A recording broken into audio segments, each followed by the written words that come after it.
So baby, let me talk my shit, or I might just throw another fit. You know I can't help but this, cause they know they can never touch this. So baby, let me talk my shit, or I might just throw another fit.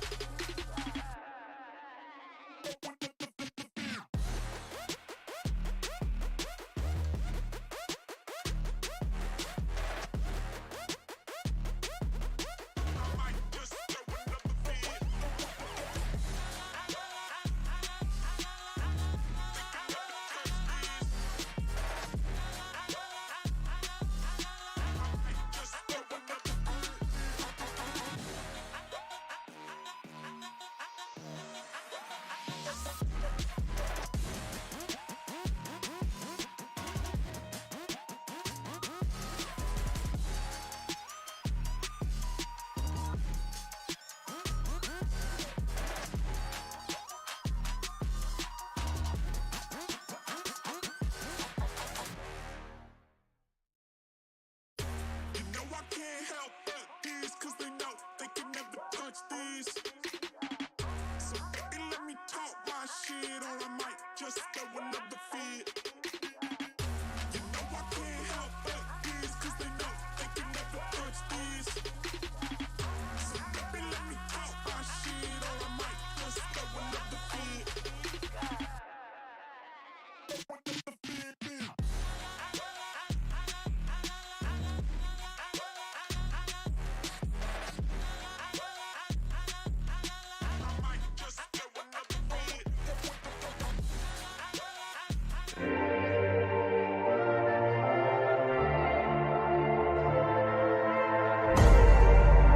I see you in 3D. The dawn is bright for me. No more dark for me. I know you're watching me.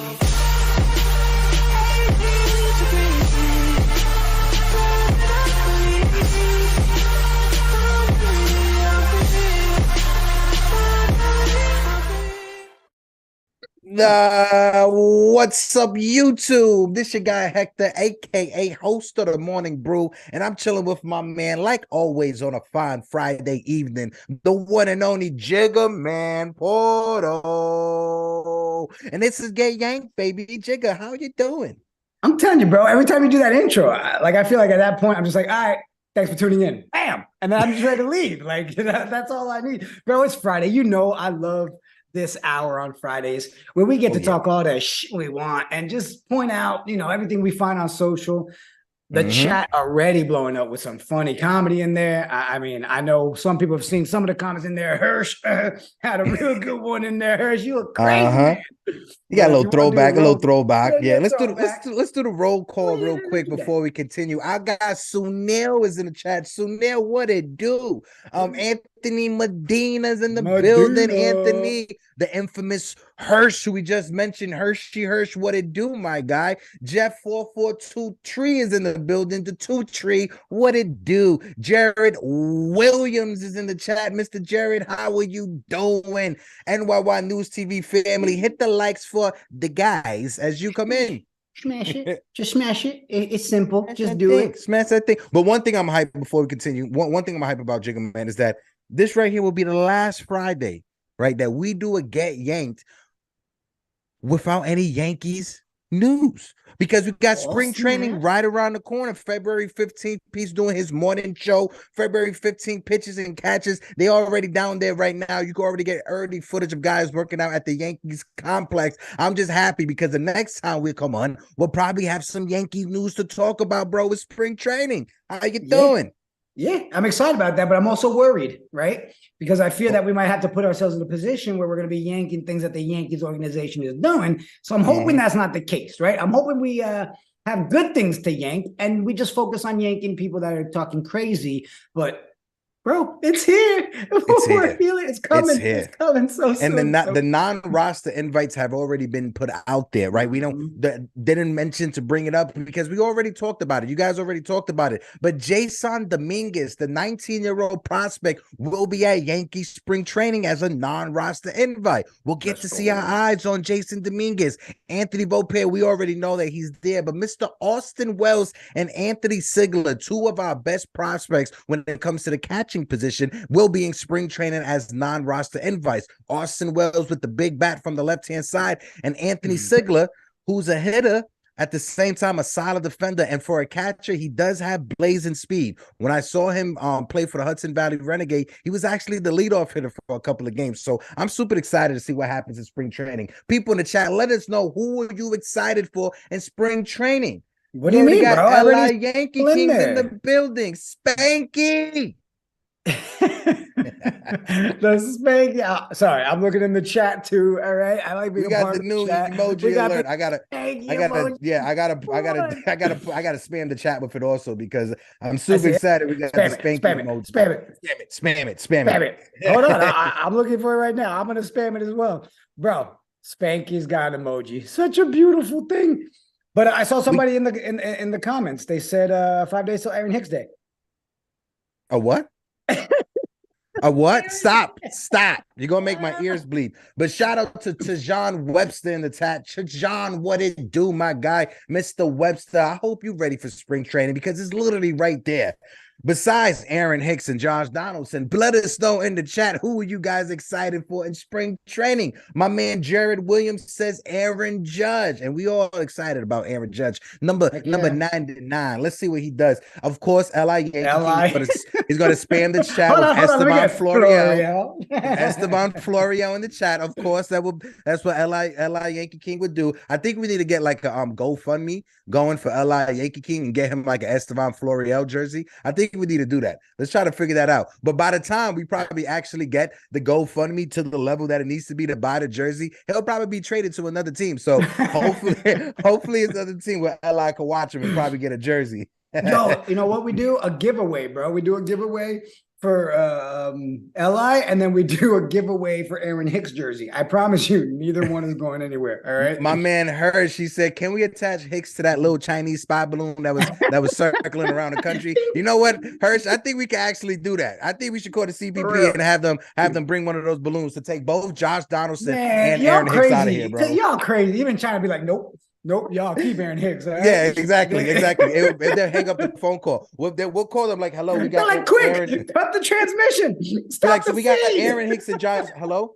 But let's jump into the first topic, right? Being that spring training is around the corner, which means that baseball season is almost there upon us, about 45, 46 days until opening day. Pete, let's throw up the first one because this week it was a little bit of history. You know, it's a little remembrance on history in this year, 1921. This week in 1921, February 5th, February 6th, 1921, the Yankees ownership group at the time purchased land in the Bronx around 161 to start the process of building that beautiful stadium. I know it's the original Yankee Stadium, but to still grab the land to build Yankee Stadium and have something for the fans. Bro, what's your thoughts on this? Looking at this picture, I'm like, wow, that's how the Bronx used to look back then? Well, first, it brings a tear to my eye, bro. You know, it's like that picture, that's history right there, okay? To think. I would love to know, do you know how much it was? We should have done some research beforehand. I didn't have enough time. I would love to know how much they actually spent. Well, back then in 1921, it was probably like $135, probably with a couple of peanuts. You can take my firstborn. Here's a bag of peanuts and a receipt. All right, here you go. Now, it's so awesome. But you know what? It made me start thinking, you know what? Today in history, right? So I looked up other baseball stats, bro. Okay, all right. Look at you being prepared. Look at you. Let's do it this way. Today in history, in baseball history, in 1920, baseball outlaws pitch tampering. You telling me in 1920 they were still dealing with pitch tampering stuff? Bro? Listen. What kind of stuff were they using? Man, Like, for what it real. was in 1920, the spitballs back then, it had tuberculosis in the spit as well. So that's what it was. That's how you got that extra break on the curveball with that loogie tuberculosis on the why I pitch. mess with you anymore. All right, here's another one. In 1924, in baseball history, Bucky Harris, at the age of 27, becomes the youngest baseball manager for Washington. Did you say Bookie Harris? Like he was a bookie? Oh, Bucky. Sorry. Buck, I can't do it. I can't say it. Bookie. Bookie. All right, one more. 1971 in baseball history, Bill White is the first African-American baseball announcer. Oh, all right. Appreciate Right. that. Also, too, shout out to Willie Randolph as well, because history this month for Willie Randolph as well. Being a kid from Brooklyn, being able to play for the Yankees. Also, shout out to Anthony Medina being a member for 6 months. The real fan package. Anthony Medina said, "Hey, what's up, guys? I'm looking forward to the baseball season to begin, and I can't wait to meet all of you at that event April 1st. Me and you both, Anthony. It's going to be awesome. NYY News TV is going to make noise in 2023.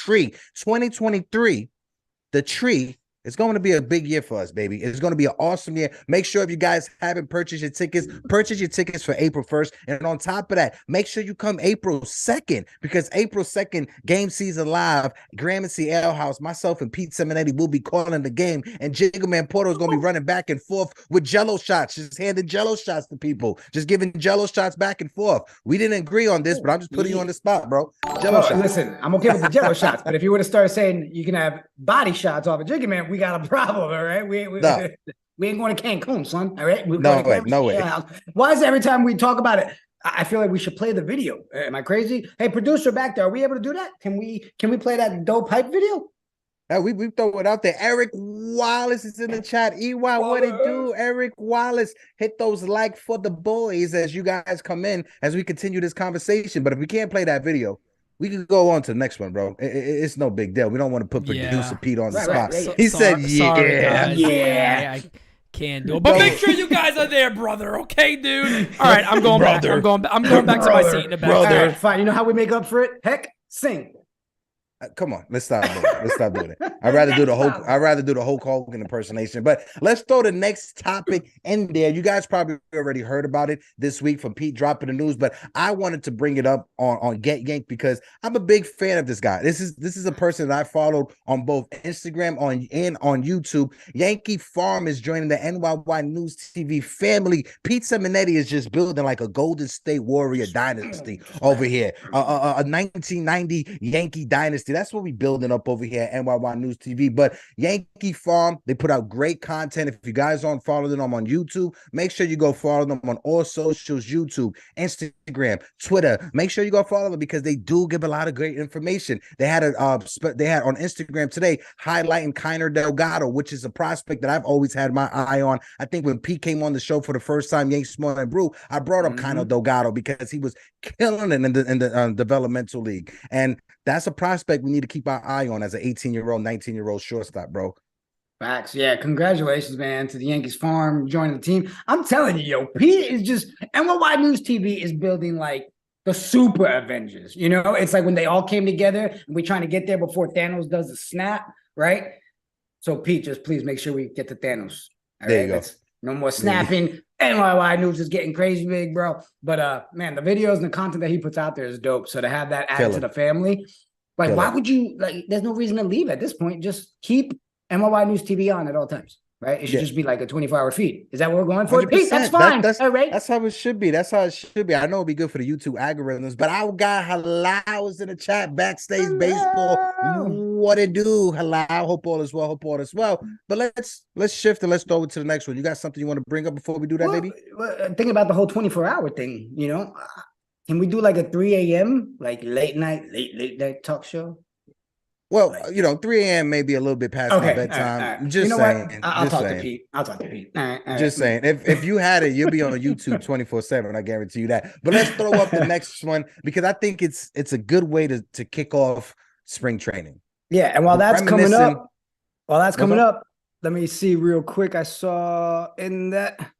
Oh, you already got it. We're good. Go ahead. I thought it was another super chat, but I saw it. It was Medina's. You already read it. All right, go ahead. Yeah. But George Steinbrenner, the boss himself, Mr. George Steinbrenner, right? When it came to George Steinbrenner, he moved around New York City very differently, right? And from this quote, he said, I care about New York daily. I like every cab driver, every guy that stops the car and honks, every truck driver. I feed on that from Mr. George Steinbrenner. And we all know the stories from around Yankee Stadium. The guy that runs security right now for the Yankees at this moment as we speak, when he was 12, 13 years old, he was outside of Yankee Stadium with a spray paint can, spray painting and doing graffiti on Yankee Stadium. George Steinbrenner came up to him and was like, listen, kid, you want a job? Come back to the stadium tomorrow. And that kid has been, that man has been working for the Yankees ever since he was 12, 13 years old. Shout out to George Steinbrenner. Shout out to the boss, the Steinbrenner family. They done wonders for the Bronx and that surrounding area. You know, I know a lot of people, they try to come at George Steinbrenner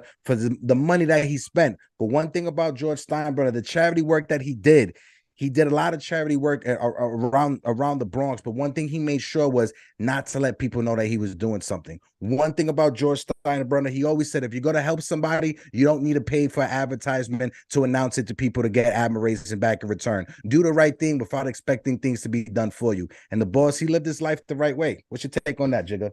Come on. It's the boss, right? You don't call him the boss for no reason. Right. And I did see somebody in the chat, Jeff4423 said, yeah, but he never dealt with Uber. Yeah, maybe he'll have a different perspective if he had to deal with Uber. But there'll never be another George, man. I mean, like Pete said in the chat right now, if you see it, he said he's honored to be called the boss. I hope to be as great as George Steinbrenner one day. Pete, you the boss, just like George Steinbrenner was the boss. And I mean that 100%. But let's see who else we got in the chat, because we got a few extra people that popped in there. There's 36 people in the chat. I understand it's a Friday and people are probably hanging out. But if you can, hit the likes for your guys as you come in. Matthew Stoke is in the building. Mateo, hope all is well. But Jigga, man, any last words about the boss before we dip on to the next one? Well, it just makes me think, you know, to read some of that, and he loves the cars and the honking and, you know, the truck drivers screaming out to him and all that. And then it makes me think of like other owners, like for New York sports, right? Oh, God. Don't get me started. Like, I mean, I'm sure the Knicks ownership group, they probably get the horn honks too and the shouts. I just feel like it comes with a lot of explicits. But it's the other. It's not for love. It's not people saying, "Oh, we love and appreciate you." No, it's sell the team. We can't stand you. But let's not jump into James Dolan conversation. I don't want to. As Pete like to says, I don't want the agita to build up. Right. Yeah. All right. Let's jump into the next one. Let's jump into the next one. But the next one, we're getting a little bit serious here because now we're going to talk about the team, right? And this one here is shout out to my man Julian. Shout out to our guy Julian, friend of the channel, friend of the show. He said, which player is the biggest X factor for the Yankee this season? Now, I know when we bring up tweets, it's a get yanked or not get yanked, but what we're going to do is a little bit different, right? I'm going to give my take on who I think would be the X factor this season. And then Jigga Man, he's going to give his take on who he thinks would be the X factor this season. And you guys down in the chat, you guys let us know if I get yanked or Jigga Man get yanked on this one, right? So who do you want to go first? Do you want to rock, paper, scissors it, or I could just go first? What you want to do? You go first. Yeah, you remember when you invited me to that rock, paper, scissors tournament on Nights of DJ, and I lost in the first round? I just try to get paid back. But anywho, for me, you really held on to that. Yeah, I really did. I put it in the back of my head. For me, when it comes to the X factor for this season, you guys heard me bring it up multiple times before, but honestly, it's going to come down, especially when we look at our lineup, to the health of DJ LeMahieu. Right, DJ LeMahieu is going to be key in my eyes when it comes to this offense being able to click the way we think that this offense will be able to click. We got a lot of home run guys in our lineup. We got a lot of strikeout guys in our lineup. DJ LeMahieu is separate from everyone else that's in our lineup.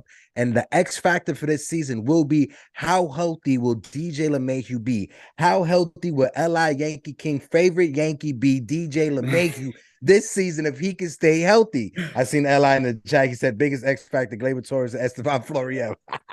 But no, honestly, DJ LeMahieu, and you guys heard me say before, I think DJ LeMahieu should be penciled in that lineup in the 5th spot between Giancarlo Stanton and Gleyber Torres to balance out both those strikeout home run type of guys.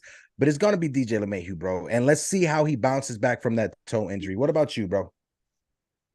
So, I mean, I do like your take. All right. Congratulations. RB, what it do, baby? I also get a vote. So I say you lose, get yanked. The winner should be left field in general, but we won't do that. We'll be fair. I'm going Gleyber, bro. I really think a lot relies on him to really find that groove again, so we can not worry about him in that position. If Gleyber finds his stride, he gets that swing going. I think Gleyber could be the biggest X factor for us.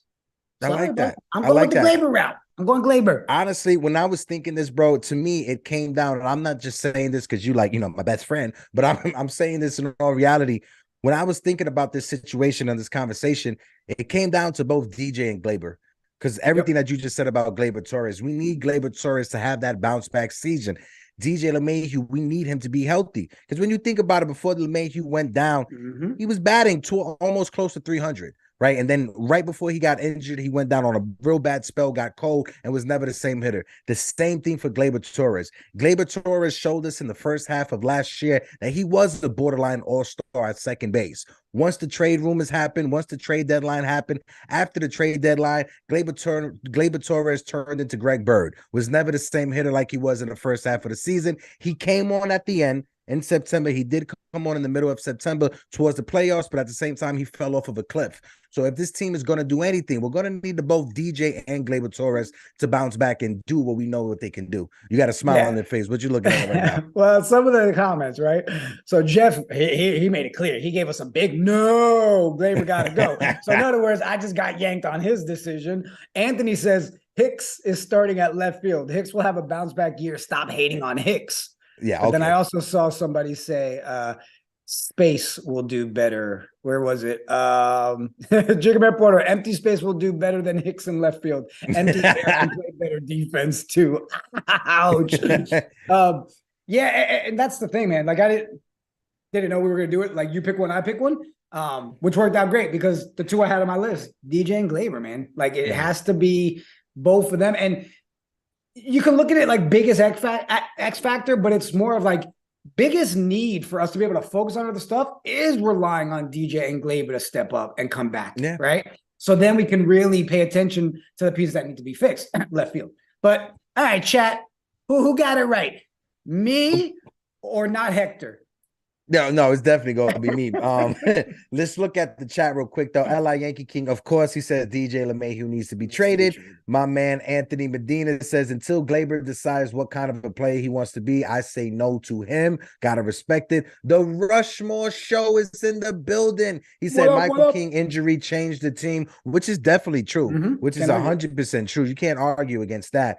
I know a lot of people, they talked about, when this player went down, we weren't doing good. No, when Michael King went down, that's when our bullpen, that's when Clay Holmes started to show that he was shaky and wasn't able to bounce back. So yeah, Rushmore show, 100% a good one on that one. Michael Blasco said Cash Cam will get the team rings if Yankees beat the Astros in a series in regular season. Don't disagree on that. We got to be able to get through the Astros before anything else. How about this one? Hirsch. Go ahead. Hirsch has Peraza is his X factor. That's a good one. I like that. RB says Spanky would do a better job in left field than Hicks would.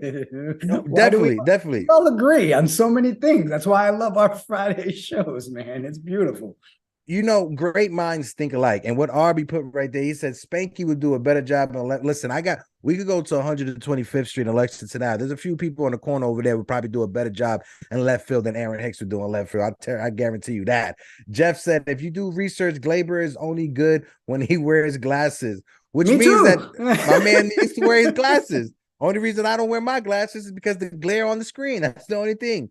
Sunil says X factor is Cashman. If this team fails, Cashman needs to be traded. Who's gonna trade for that broken bag of balls? Who gonna do that, bro? I gotta agree with Arby, man. Li, I never call you out. I let everybody else do that. But please, I'm okay with all the other stuff you throw out there, and I love the material you give us to get yanked. But stop, bro, with the DJ gotta get traded. Please, I'm begging you. Just let me enjoy the option of DJ being DJ again. Okay, please. What do you think will be most likely? What do you think will have a chance of actually becoming reality? DJ LeMahieu being traded or Estevan Florial winning that position in left field? Which one? Or let me throw in a third one. Let me throw in a zinger. Okay, what's number 3? The Yankees hire Manny Acta as a manager? Which one of those three do you think is most likely? Well, to I happen? can guarantee you that with all three of those, you are guaranteed to get yanked, bro, because I'm not voting on any of that shit. You know what, Pete? Especially the Manny Acta stuff. Let's throw up the next one right now. We always love to joke around. Shout out to our guy Li Yankee King, who is a staple on the open panels over there at the Yankees Morning Brew. But this one right here, shout out to the guys at Fireside Yankees. They throw this one out there. They said the Yankees are prepared to rely heavily on both Ron Marinaccio from Toms River, New Jersey, and Greg Weissert in 2023 out of that bullpen. If you tell me that those two are going to be relied on heavily coming out of that bullpen, I would not be mad, especially from what we got out of Ron Marinaccio. Greg Weissert still has some kinks that he has to work out, but I'm a big fan of Ron Marinaccio. He became a fan favorite last season. I know he was a fan favorite of mine, fan favorite of yours. Our friend Frankie used to talk about him all the time. But Ron Marinaccio, Greg Weissert, is good to see that the Yankees at the minor league level are still able to produce solid relievers. If you look at it, Jonathan Lasagna, another solid reliever who we've developed. Chad Green, I know he's not with the Yankees anymore. He signed with Toronto. He got Tommy John. He's recovering, but that was a solid bullpen arm that we was able to produce. So step it up. Now it's the next man up, and it's both Marinaccio and Greg Weissert. What's your thoughts on that, Baba? No, I'm on the same page with you on that, right? We spoke about it. You know, I do like Ron, man. I do like the Jersey kid. I think there's nothing wrong with us relying on them heavily, right? I mean, we're happy with our pitching rotation. Obviously, the Montas situation is something we obviously have to have some concern about. It is what it is, yeah. Right? So whether it's us going to get another starting pitcher, whatever, I'm still happy with the main rotation we have. So hearing that we do have guys like Ron and Greg that are there that we can rely on, or let me reword it, knowing that our front office is down and open to relying on them, right? Shows me that, hey, they are seeing that we do need to pay attention to what we have in the system and utilize it. So I'm excited. I think they can do great things for us. And, bro, every time we talk about pitching, I hate to switch up the topic, but what are we doing with this whole Montas situation? Bro, I mean, I feel like, we're getting no news, period. But like, there seems to be too much radio silence on this whole. If he's going for surgery, all that, listen, like, I don't want to have the chat their ears bleed, you know, that crazy when having this conversation. Shout out to Pete because the boss talked about it last night on the hot balls. The hot balls, not the dirty balls. The hot balls. He talked about it on the show last night, and I got to be honest with him. I'm expecting surgery to happen. I'm expecting, you know, the news to pop up 2 weeks into spring training or the first week of spring training, just like it did with Luis Severino a year or so ago, that he's going to have to need surgery. And the Frankie Montas trade is just going to get worse from there. Probably Cashman is waiting for spring training to happen because with nothing going on right now and that dropping as Yankee news, and you could just imagine the reaction for the fans, especially what he said on that Bozo interview that he had a couple of weeks ago. I mean, this past week. Man, I'm expecting Frankie Montas to miss this entire season. I'm not expecting anything from Montas, honestly. It sucks. I was super excited when he came. You remember the video I did? I was blasting that music in the video, but man. Yeah. Wish him the best, and bro. That's RB Beltran in the chat says Montas needs to get yanked. Facts. Like he does. See, and that's the thing too, right? It's okay. I understand the radio silence, but my thing is, let's just look at it for what it is. If the thought of surgery is even on the table and is that bad, then just get it done. Just get it done. And now let's focus on getting a piece that makes sense. Go do something to make sure we have that. But I'm with you. As of right now, there's every sign pointing that Montas, because let's say they say, oh, he's not going to do the surgery, and then he hurts himself even worse. Then that's the next storyline. Right now we're going, oh, look, we got another Ellsbury situation, a player who's not going to play because he's injured all the time, and we're just spending money on. So go get me a pitcher. Go get me a pitcher. You know what I think, bro? When the Yankees traded for Frankie Montas, and this is just me speculating, you can let me know if I'm off the rail with this one, but I think the Yankees, they were too heavily focused on making sure Michael K was able to pronounce his last name right instead of getting the medical records. So we could have seen that this would have been a bad move. You were so focused on Michael K being able to pronounce Frankie Montas's last name properly that you forgot to look at the medical records. And the medical records would have showed you that Frankie Montas is injury prone. that he's a glass chandelier, that he's sugar water, right? Mashigana. But what kills me is I really, really in my head, for some reason, believe that he could have played a big part and we were going to see some sort of bounce back. Like that's what obviously all of us were hoping for, right? Especially we all got comfortable with this is the fifth guy in the rotation. Like it felt good to say, all right, he's the fifth. But you know what? He's a wash. At this point, I feel like Montas conversations have to get yanked, period, till we get some news on what the hell's going on with surgery. Bro, you're being disrespectful to Michael K. It's Montas. All right? Montas. Okay? Okay, Montas. There we go. All right, you know what? I'm done with you. Next topic.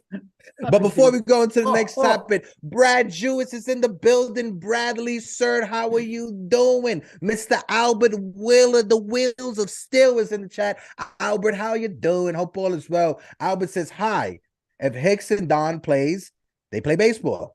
And that's a good thing. That's a hot take. That's a hot take right there. But let's go on to the next one because this one, it's kind of a throwback, right? Don Mattingly, the captain. We're going to have this conversation for a while, but Don Mattingly, and this is a good tweet to bring up. Why is Don Mattingly so underrated? Here are many theories. The Yankees stunk during his entire career, which is true except for 1995.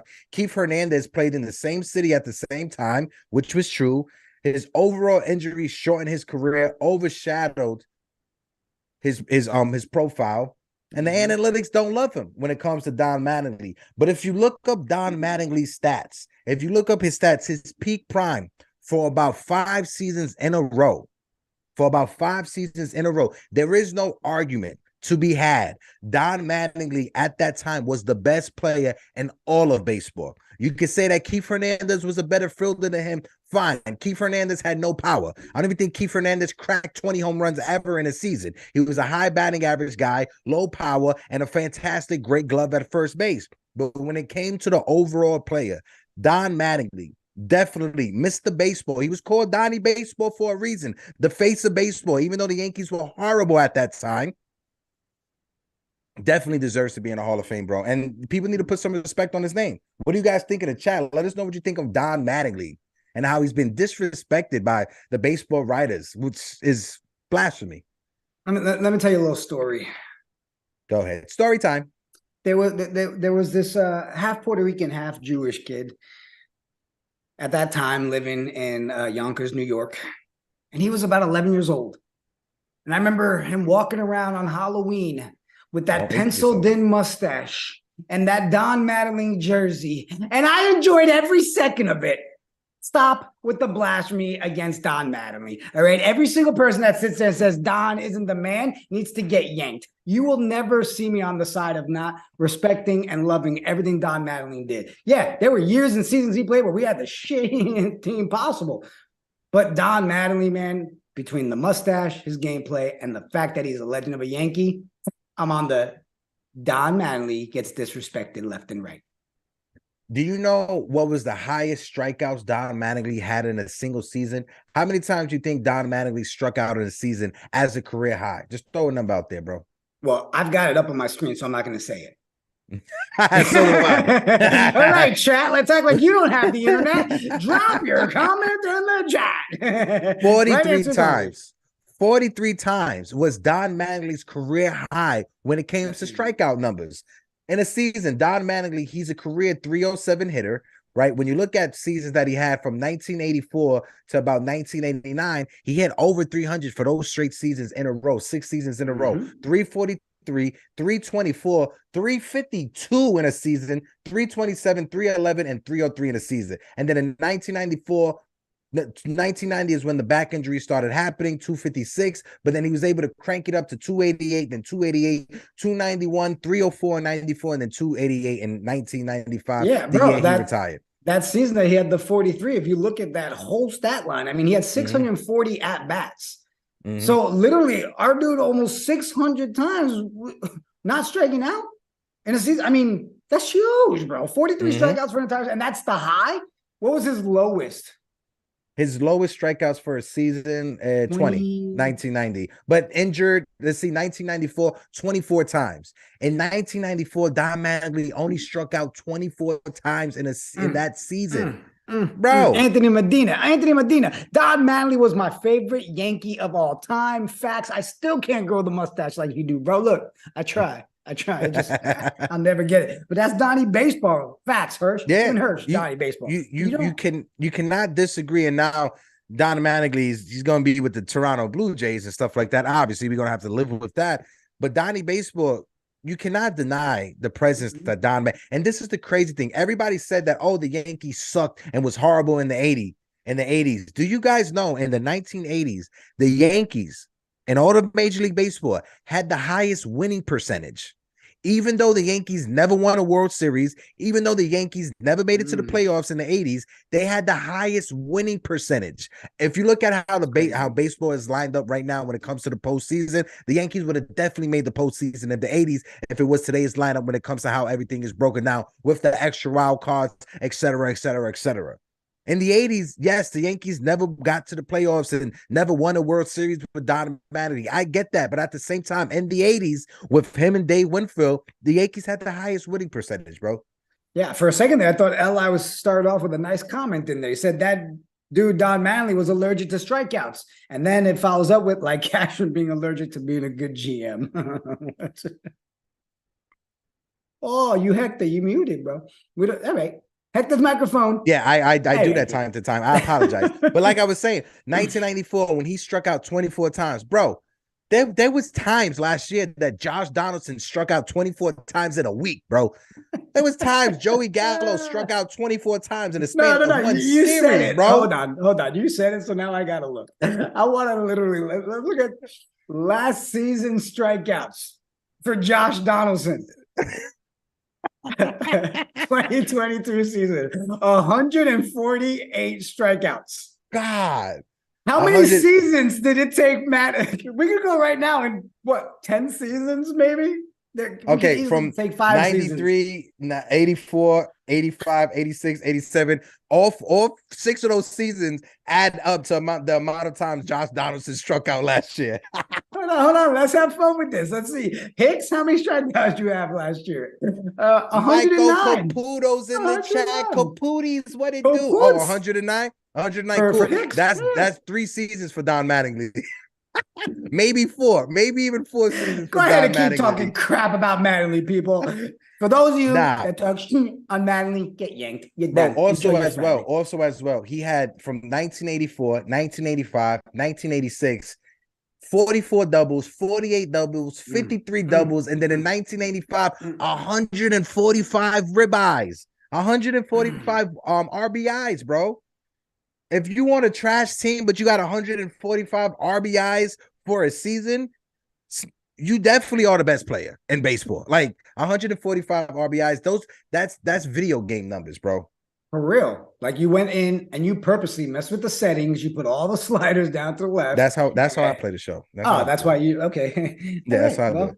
That's how, but also too, 1984, 1985, 1986, all 3 seasons he got over 200 hits. In 84, 207 hits. In 85, 211 hits. And check this out. In 1986, 238 hits in a season. And that's the same season when he had 53 doubles, 31 home runs, and 113 RBIs, while striking out only 35 times, bro. So are you saying you're a Don Mattingly fan? I'm not sure. Oh, big time Donnie baseball fan, bro. Are you kidding me? All right, so you know what? Then heck, next week we coming in full blown with just a mustache. You want to do it? Oh, I can't do that. I can't do that. I can't do that. I saw looking. I can't do that, Fine, bro. whatever. I can't do that. Thanks, man. Thanks. I guess I'll be by myself unless we can get the Poppy stash to join listen. First of all, when Mustache Poppy comes back, it's a whole VIP affair. You feel me? Champagne's got to be coming through with the sparklers on it and everything. And you better stop before Jira goes in that chat and removes you off of the screen. You better stop that. Yanked. Shout out to Jira in the chat, the #1 moderator of all the moderators, the graduate of Pull That Shit Up University. Shout out to Jira. That was very good. Very good. Right. I practice, bro. I tell you, I take this serious. But also, we got Caputis in the chat. Caputo, what it do, my guy? Hope all is well, Michael Caputs. Let's see who else we got in the chat that just joined us. Tim King of the Jordans is in the building. Timmy, What up? what it do, my guy? But let's keep talking about when it comes to the Hall of Fame before we continue to the next topic, bro, because we all know Don Mattingly, snubbed in the Hall of Fame, should make the Hall of Fame.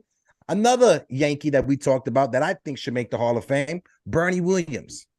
Bernie Williams is another guy. When you look at his career, when you look at what Bernie Williams was able to do, not just in the regular season, but also in the postseason, Bernie Williams definitely has to be up there when it comes to the Hall of Fame. When you sent me to that event, thank you so much for sending me to that event to meet Bernie Williams. One of the things that I told him was like, Bernie, we got to get you to the Hall. Whichever way we can. If we got to go kidnap some of these writers to make sure they vote you in, let's vote you in. But when you look at Bernie Williams' numbers, right? He's a career 297 hitter, should be at 300, right? But from 1995, he hit 307, then 305, 328 in 97, 339 in 98, and 342 in 1999. 2000, he hit 307. 2001, he hit 307. 2002, he hit 333. So for the span from 1995 to 2001, my man had a solid average over 300 when it comes to Bernie Williams. What's your take on him, bro? Oh, come on. Bernie's Bernie, bro. Like, how jealous was I? I was able to send you to go meet Bernie, and I was like, oh, I can't be there. Yeah, it's one of those ones. Well, I'll always question, why is he not in the Hall of Fame yet, right? So, yes, that's Hall of Fame caliber. And you when you think Bernie, you think postseason. You never had that feeling when Bernie came to bat like you do when we have that other guy that shows up, and you're like, oh, what's Aaron Hicks. Yeah, when he gets to bat, and then you're like, oh, here's an automatic out. I never had that feeling with Bernie. Bernie, I love you, bro. We got Richard Risciucci is in the building. Richard, what it do, Richard? But yeah, bro, when it comes to Bernie Williams, just like Arby just put right there, it's blasphemy that Bernie Williams isn't in the Hall of Fame yet. Yeah. And like I tell you guys, when you look up Bernie Williams postseason numbers, just look it up. Bernie Williams is a career 300 plus hitter in the postseason. He has 20 home runs in the postseason. He has 90 RBIs in the postseason. What Bernie Williams has done in the postseason for his career is basically just like a regular season for a regular player, if you look at it. Bernie Williams, he should get brownie points. He should get brownie points too for being a Boricua, bro. Come on, he's San Juan born, bro. Like, where's the brownie points for that too? All right, sorry. But you know me, that's what I would go for. That's what I would go for. But no, that's the reason why Bernie Williams wore number 51 was because of Roberto Clemente. Because if you flip that 5 upside down, it makes that 21, and that's why he wore it. That's one of the questions that I asked him when I was able to meet him. What was the thought process about wearing 51? And he told me, when you flip that 5 upside down, it kind of makes the 2 for Roberto Clemente. So shout out for Bernie Williams, bro. And also too, who wore those glasses better than Bernie Williams in the 90s, bro? Those big Harry Potter bottle glasses. Who wore those better besides you? No, definitely not me. But I was about to say, you know what? You're bringing up shades. We actually could probably do an entire episode on who wore the shades better, because then you start thinking, you got to look at guys like Griffey, right? I mean, come on. People were rocking the shades in the outfield. So we're going to have to talk about this. I think we need to have maybe we do a Pete Simonetti video of who wore the shades better. Pete, look at me, adding more work to your plate. But no, because Ken Griffey, he was known for the hat backwards, right? That's the iconically, everybody knows, when you think about the hat being worn backwards, especially in the home run derby, you associate that with Ken Griffey Jr.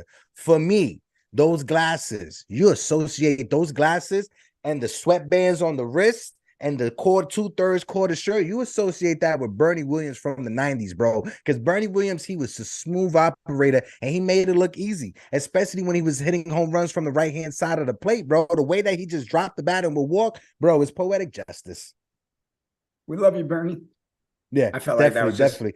So Joshua Morero is in the building. De la Isla, my guy. Salute to you. Brad Jewish just said, don't give Pete any more IDs, my guy. Come on, we're going to. All right, you want to pull up the next one? Yeah, let's pull up the next one real quick. Yeah, let's pull up the next one. Let's pull up the next one, because this is a good one also to have the conversation of, right? As Pete get that ready. I want to ask you guys, we want to get you guys involved on this one, right? If you were able, Jigga, to jump in a time machine, to go back in time to any game in Yankees history, what would be that game and a why?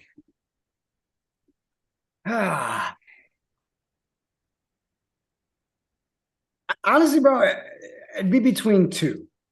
Mm.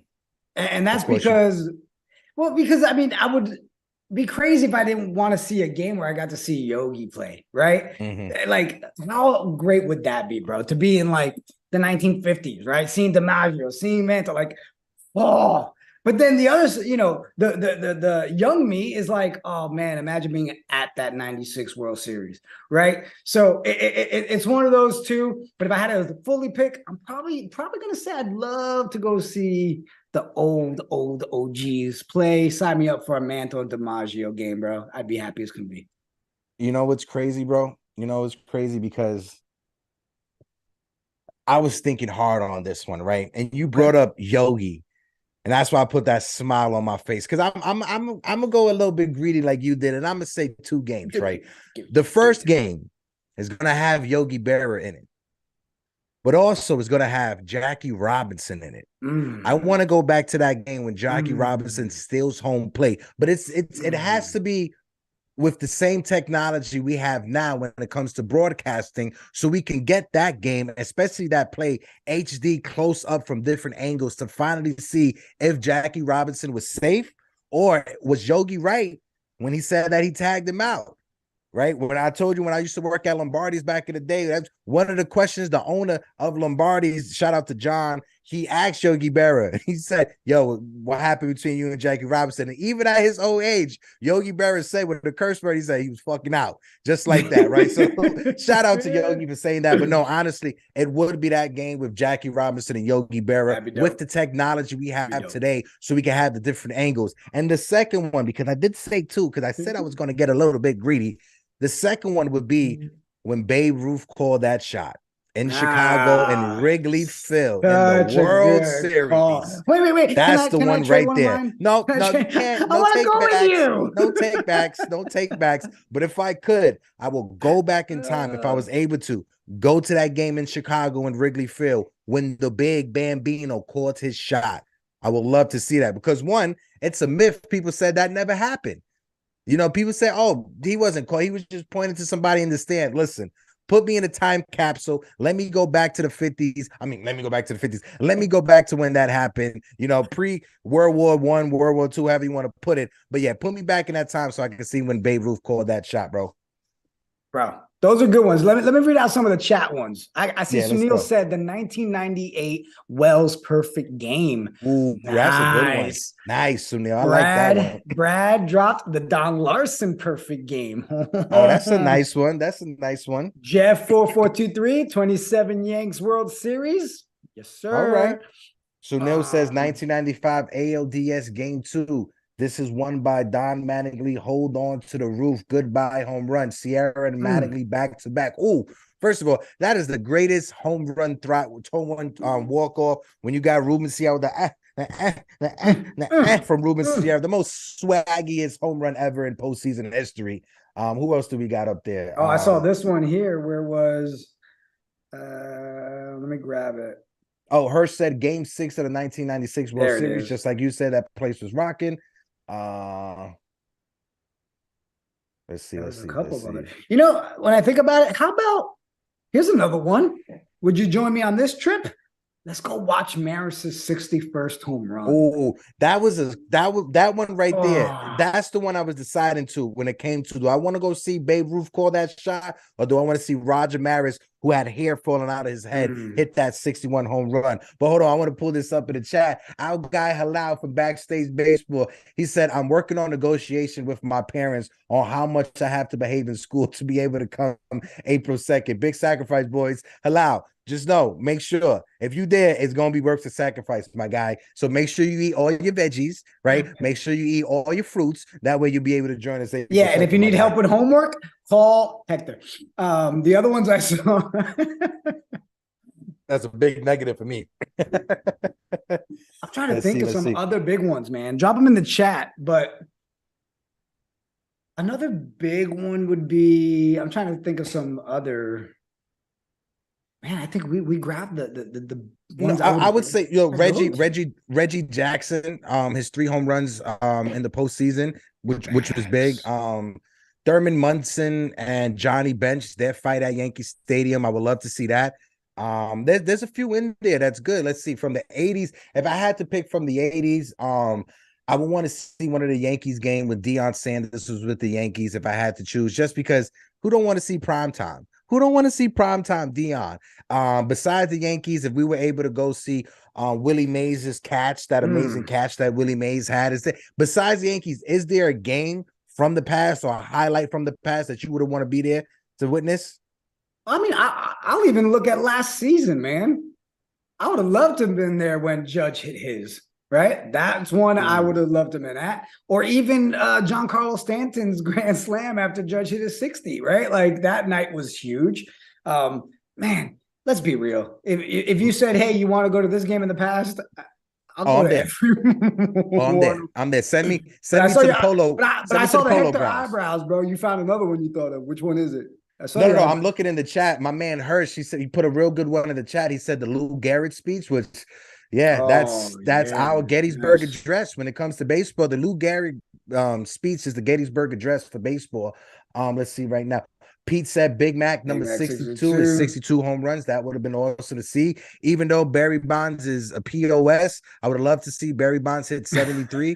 You know, people may hate Barry Bonds. I would have been in that stand with bro, do you remember people used to show up to games in San Francisco with inflated syringes to throw at Barry Bonds while he was on the field? Do you remember? I was in high school seeing this, asking my mom, what is going on? Yeah. Yeah, bro, that's like, I remember when Jose Canseco was playing and people would be in the stands throwing things at him, screaming Madonna. And I was young. I was like, why is everybody? And I just started screaming Madonna. And my dad was like, yeah, don't scream Madonna.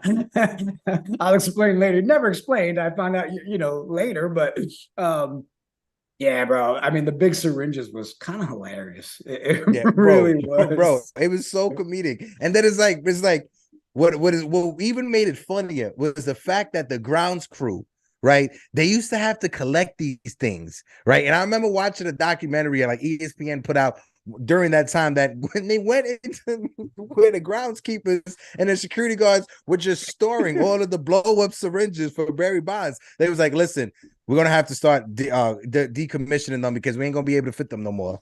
I just thought of one that I would have loved to go to, man. When we played Boston over in London, and what was it, 2 seasons ago? Remember? And it was like the runs were crazy. Bro, it was like runs, like 30 runs that football game, bro. Yeah, it was literally like a football game. I would have loved to have been there. You know who was there? My brother Phil. I remember him calling me FaceTime in London. I was like, oh, thanks. You know? All right, bro. Yourself out there, Frank. All right, bro. But man, that would have been the legal age of shit, bro. Because you can't get me started. You can't get me started when it comes to that. On that note, hey, everybody in the chat, smash the like for your boys. Give us it's just a good old day for your average Brexit bum. Sunil says the 1995 World Series Game 5, Paul O'Neill catches the final out. Also true. If we can go to when Albert Bell was running, when he was with the Indians and he was going into second base and he destroyed that Jose, I think it was Jose Vina was the second baseman, when he destroyed, and nobody cleared the benches because everybody was scared of Albert Bell. Nobody wanted to have no part of Albert Bell. And when you look at it, Albert Bell in the 90s was one of those, was a solid hitter in the 90s, 50 home runs, 40 home runs. He had in the 90s, he had one season where he had an OPS under 1,000. Besides that, every other season he had an OPS over 1,000. Albert Bell was a very fearful hitter, and he's another one that should be in the Hall of Fame. I know people don't like him because of his attitude, and the beat writers don't like him because he was a meanie to them. He definitely should be in the Hall of Fame. Just like as much as people want to hate this man, what's his name? Kurt Schilling with the dirty red sock. You can hate that man all you want. His regular season numbers, I get it. He's at 200. If you want to critique him, he was a number 2 starter behind Randy Johnson. So it was easy for him to pick up victories being the number 2 starter instead of the number 1. Never won a Cy Young, but he was always top 5 in the Cy Young awards. If you want to make the argument for Bernie Williams deserving to be in the Hall of Fame or for the postseason, then Kurt Schilling is right there. I know Kurt Schilling regular season numbers make him borderline just having 200 wins, but the postseason numbers speak for themselves, and you can't deny the postseason numbers that man had put up. We may hate him. You may hate that man because of that dirty red sock, bloody sock, which I think was just ketchup. Is a Hanes package. Somebody was in the bullpen eating a hot dog and they dropped the ketchup package and he put it on his ankle. That's what I think. But I don't believe the myth. I don't believe the law. But he definitely deserves the Hall of Fame if anybody does, bro. You know, I thought of a really good segue right here. You know what game I really want to go to? April 1st at Yankee Stadium with you and Pete and Jira and NyynewsTV and Nights and Teaching and KOD. Yeah. Was that a good segue? Yeah, that was. Hold on. We got my man Steve Schumann in the chat. He said, Hector, I tried to get into the open panel yesterday, and once again, I found that I was having issues. Is there a tech guy that knows the streaming service you use that you can put me in touch with? Steve, this is what I would do. Steve, go back to one of my recent videos, right?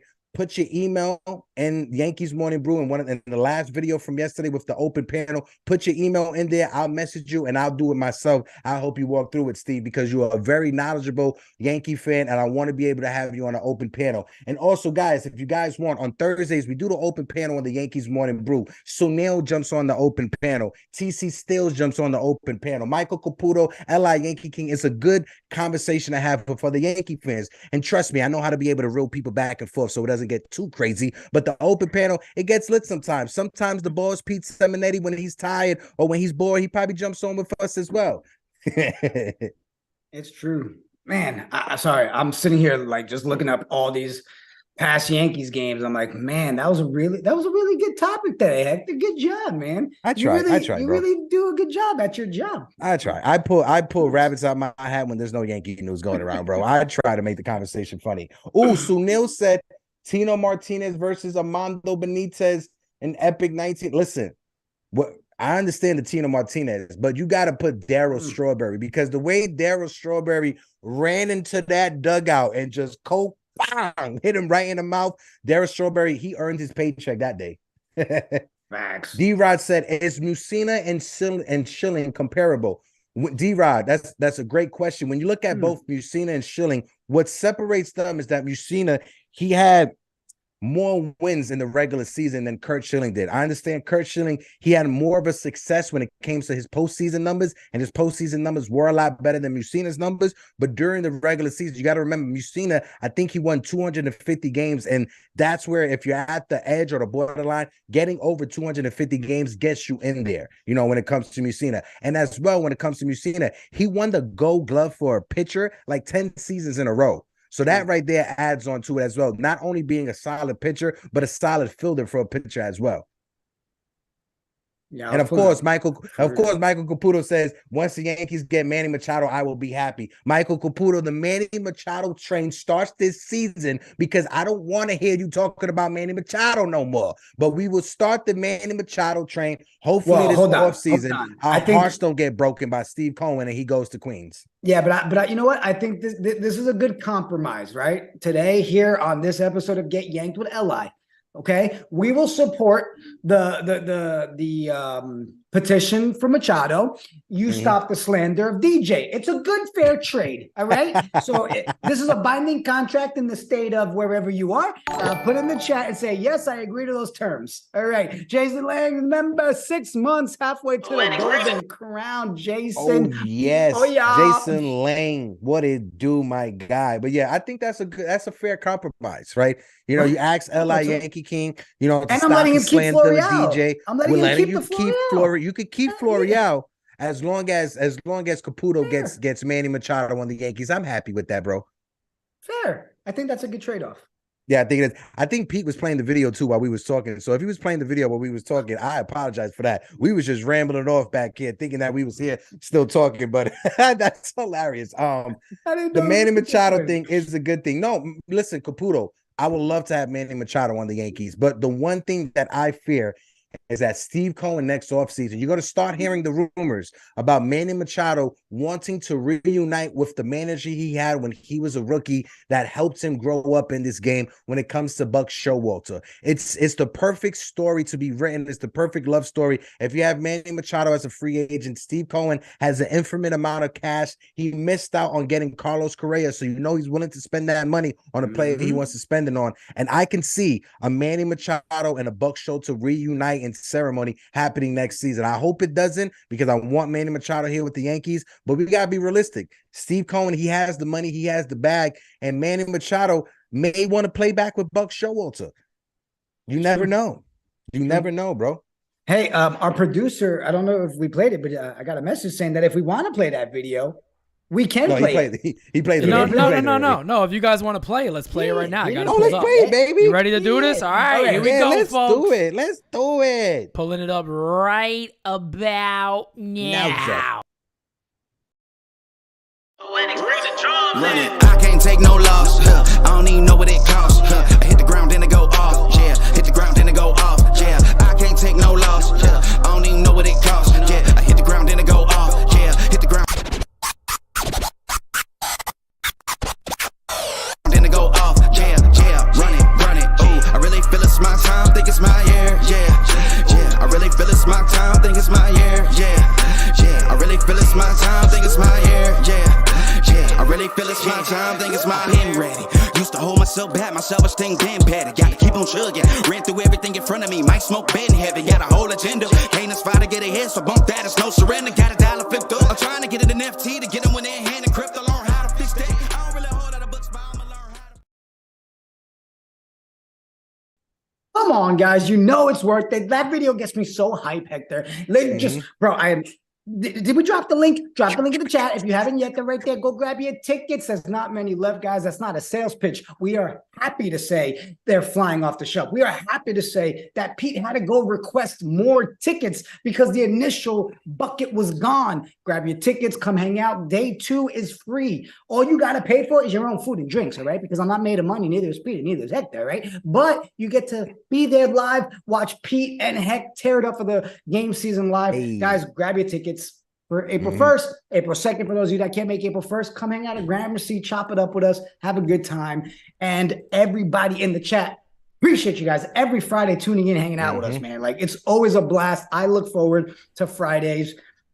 Pete is literally building the Yankees News Avengers right here on NyynewsTV, and I'm so excited to be a part of it.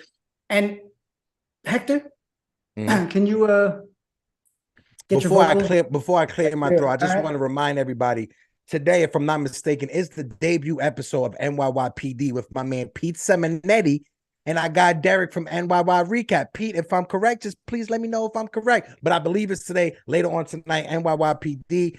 Make sure you guys tune in. Pete Seminetti, Derek from NYY Recap, and as well, Pete, if you could throw up the last slide. If you guys can, please follow the new channel, The Morning Brew Sports. We're going to be moving the Knicks Morning Brew and the Yankees Morning Brew over to this channel. That way we can have spin-off episodes and have more things to have on the channel as well. And on Thursdays, you guys know the Yankees Morning Brew is an open panel show. You guys are more than welcome. Anybody that want to come on a panel, come on a panel. It's just Yankee fans just talking Yankees and just doing what we're doing, bro. Just doing what we're doing. And you guys see right now the Morning Brew Sports we had on. If you guys are familiar with the Knicks, if you guys watch Knicks Fans TV, we had our guy Alex from Knicks Fan TV. If you aren't familiar from Knicks Fan TV, if you compare it to a Yankee channel, it's literally like what Pete Seminetti does. As big as Pete Seminetti is with the Yankees, that's what Knicks Fan TV is with the Knicks. So make sure you go watch that episode. Jiggle man, you want me to clear these vocal cords so we can get out of here? Yeah, while you clear them, Anthony Medina, drop it in the chat, says we're gonna run the Audi Club April 1st with the double beers in hand. Let's go. We are Irish double fisted all day long. Get those pipes ready.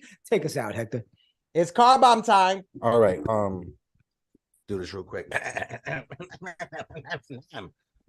Ladies and gentlemen, boys and girls, children of all ages, you have tuned in to another fine episode of Get Yanked. I'm your guy, Project Nerd HQ, aka Hectito, and this is my man Jigga Man Porto Pots and Pan. And if you ain't down with us, we got 2 words for you, baby.